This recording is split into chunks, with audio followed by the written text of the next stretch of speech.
रात के सन्नाटे में शांति धाम का गांव एक गहरी नींद में डूबा हुआ था। लेकिन यह शांति धोखा थी। गांव की हर गली, हर दीवार और हर छत अजीब सी सिहरन से भरी हुई थी। लोग खिड़कियां बंद कर चुपचाप अपने घरों में दुबके रहते। कोई भी रात में बाहर नहीं निकलता। लेकिन आज रात गांव के चौक पर एक लड़की भागती हुई नजर आ रही थी। वो बुरी तरह से घबराई हुई थी। उसके कपड़े फटे हुए थे और उसके हाथों से खून टपक रहा था। कोई बचाओ, कोई बचाओ, लड़की चीख रही थी। उसकी आवाज़ गांव की ठंडी हवा में गूंज रही थी। लेकिन किसी ने दरवाज़ा खोलने की हिम्मत नहीं की। वो बार बार पीछे मुड़कर देख रही थी। उसकी आंखें डर से चौड़ी हो चुकी थी। ऐसा लग रहा था जैसे वो किसी अनदेखी चीज़ से भाग रही हो। उसके पीछे कुछ था। नहीं, वो कोई इंसान नहीं था।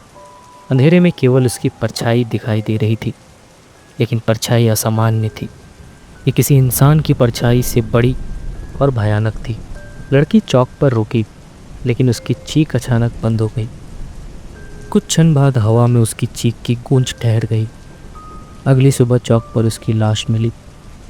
उसकी आंखें खुली हुई थी, जैसे उसने मरने से पहले कुछ भयानक देखा हो। अद्वैत वर्मा अपने लैपटॉप स्क्रीन पर गांव के बारे में पढ़ रहा था। वो एक युवा इतिहासकार था जिसने कई रहस्यमय घटनाओं की खोज की थी। शांतिधाम का नाम उसने हाल ही में सुना था, जब उसे एक पुरानी किताब में तारिनी हवेली का जिक्र मिला। किताब के पन्नों पर लिखा था, तारिनी हवेली जहां अंधकार बरसता है। अद्वैत को इन शब्दों ने बेचैन कर दिया। उसने पहले भी ऐसे किस्से सुने थे, लेकिन ये कहानी बाकी सबसे अलग थी। ये हवेली और इसके आसपास की घटनाएं असामान्य थी। हर कोई इसे अंधविश्वास कहता था, लेकिन अद्वैत जानता था कि इतिहास में हर कहानी के पीछे कुछ न कुछ सच्चाई होती है। वो अपने लैपटॉप को बंद करते हुए उठा और खिड़की से बाहर देखने लगा। बाहर बारिश हो रही थी। उसे एहसास हो गया कि शांतिधाम जाना उसकी अगली मंजिल है। गांव की पहली झलक ही अद्वैत के लिए असामान्य थी। गांव के हर कोने में अजीब सी खामोशी फैली हुई थी। लोग जल्दी जल्दी अपने काम निपटा रहे थे और एक दूसरे से बहुत कम बात कर रहे थे। तुम यहाँ क्यों आए हो? यह आवाज़ गांव के एक बूढ़े आदमी की थी। वो अद्वैत को घूर रहा था। मैं एक इतिहासकार हूँ, तारिनी हवेली के बारे में जानने आया हूँ, अद्वैत ने विनम्रता से जवाब दिया। बूढ़े आदमी का चेहरा अचानक कठोर हो गया। तुम्हें उस हवेली से दूर रहना चाहिए, वहाँ सिर्फ मौत है। अद्वैत ने सवाल किया, आप ये क्यों कह रहे हो? क्या वहाँ सच में कुछ है? बूढ़ा आदमी बिना कुछ कहे चला गया। अद्वैत को लगने लगा कि ये गांव साधारण नहीं है।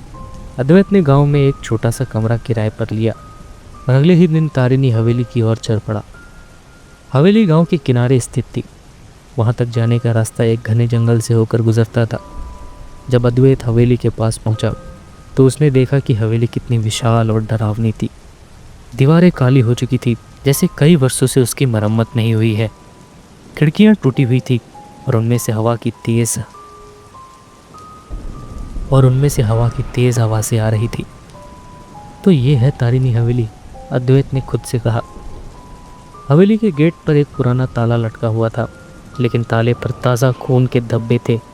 अद्वैत का दिल तेज़ी से धड़कने लगा। ये कैसे संभव है? उसने खुद से पूछा। अचानक उसे पीछे से किसी के कदमों की आवाज़ सुनाई दी। तुम यहाँ क्यों आए हो? यह आवाज़ अनाया की थी। अनाया चौहान एक फ़ोटो जर्नलिस्ट थी। वो अद्वैत के पीछे पीछे हवेली तक आई थी। अद्वैत ने उससे पूछा, तुम मुझे क्यों फॉलो कर रही हो? अनाया ने जवाब दिया, मैं यहाँ अपनी बहन को ढूंढने आई हूँ। वो 10 साल पहले इस हवेली में गई थी और फिर कभी वापस नहीं आई। मुझे लगता है कि वो कर्ज का शिकार हुई थी। कर्ज? अद्वैत ने चौंकते हुए पूछा। हाँ, अनाया ने कहा, कर्ज वो छाया है जो इस हवेली में रहती है। ये हवेली इस छाया का घर है और जो भी इसके करीब आता है वो या तो मर जाता है या गायब हो जाता है। अद्वैत और अनाया ने हवेली के अंदर जाने का फैसला किया। अंदर घुसते ही उन्हें एक भयानक बदबू महसूस हुई। हवेली के अंदर हर कोने में धूल जमी हुई थी। दीवारों पर अजीब निशान थे, जैसे किसी ने नाखूनों से उन्हें खरोच डाला हो। तभी हवेली के मुख्य हॉल में एक जोरदार आवाज़ गूंजी।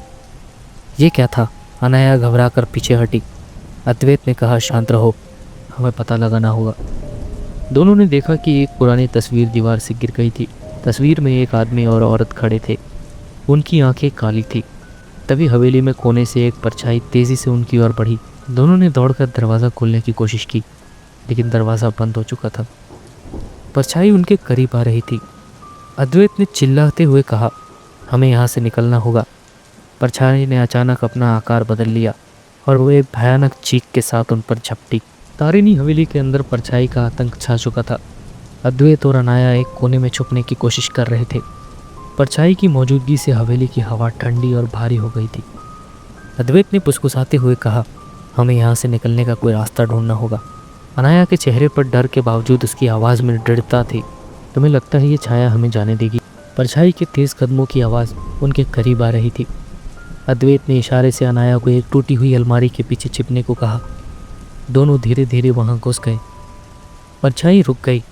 कमरे में अजीब सी खामोशी छा गई। ये खामोशी और भी डरावनी थी। तभी परछाई ने एक भयानक चीख छोड़ी। ये चीख सीधे उनके कानों तक पहुंची और उनके दिलों में डर का कांटा गड़ गई। ये हमें यहाँ से नहीं जाने देगी, अनाया ने हकलाते हुए कहा, लेकिन हमें कोशिश करनी होगी। हवेली के फर्श पर एक पुराना कालीन बिछा था। अद्वैत को अचानक महसूस हुआ कि कालीन के नीचे कुछ छिपा हुआ है। उसने धीरे से कालीन हटाया और उनके सामने एक लकड़ी का दरवाज़ा प्रकट हुआ। ये क्या है? अनाया ने पूछा।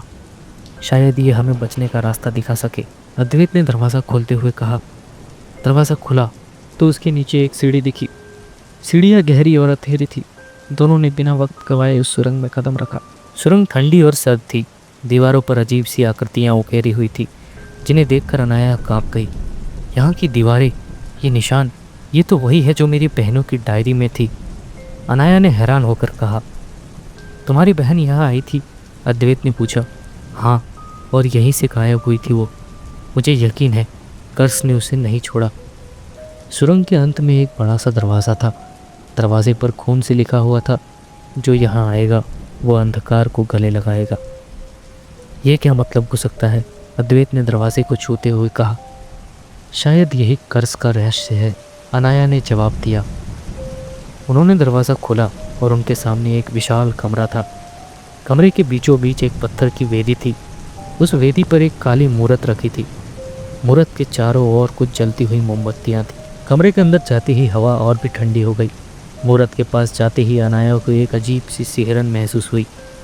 ये मूर्त कर्स की है, यही इसकी ताकत का स्रोत है, अनाया ने कहा। तो हमें इसे नष्ट करना होगा। अद्वैत ने अपनी जेब से एक पत्थर निकाला और मूर्त पर फेंकने की कोशिश की, लेकिन जैसे ही पत्थर मूर्त के करीब पहुंचा, वो अचानक हवा में ही रुक गया और जलकर राख हो गया।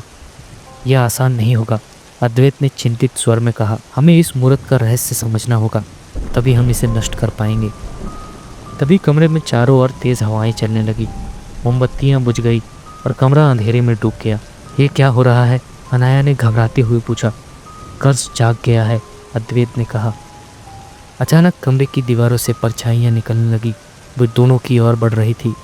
भागो, अद्वैत ने चिल्लाते हुए अनाया को खींचा। दोनों ने सुरंग में वापस भागने की कोशिश की, लेकिन परछाइयों ने रास्ता बंद कर दिया। हम फंस गए, अनाया चिल्लाई। हमें लड़ना होगा। अद्वैत ने पास पड़ी एक चलती हुई मशाल उठाई और परछाइयों की ओर लहराई। परछाइयों ने उनकी मशाल को बुझाने की कोशिश की, लेकिन अद्वैत और अनाया ने पूरी ताकत से खुद को बचाने की कोशिश जारी रखी। तभी एक गहरी डरावनी आवाज़ गूंजी। तुम मेरी दुनिया में आ गए हो, अब कोई वापसी नहीं।